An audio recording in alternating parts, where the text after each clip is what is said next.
You had sent me a text a couple of weeks before trials here, just recently, and you were pretty excited about some training stuff you'd done, and especially in your 200 free. So was this something that you were kind of like working towards, this 200 free and getting on this relay team? Definitely. I think there was always part of me that wanted to do the 200 free, obviously, because there's more spots.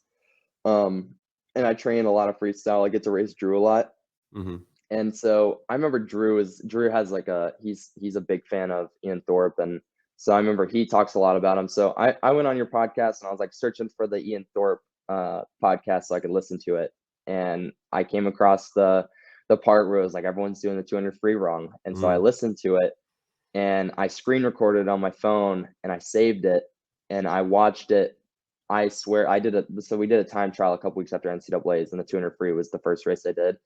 And I watched it literally every single night before I went to bed for the lead up of that 7 days, and then tried to execute it perfectly. And I won a best time, unshaved, and in a time trial in practice. And that's when I texted you. I was like, your podcast with Ian's making a difference for me. It's helping me in that 2 free. And then I think it's no secret, I tried to do it at world trials where, I mean, if you don't take it out fast, you're not going to go fast in the 200 free. So I think that's kind of, I don't think it was any stroke change. I think I've gotten better at freestyle just because I've gotten stronger. But I think the strategy change that I had from this last year to this year, entirely in part to listening to that podcast.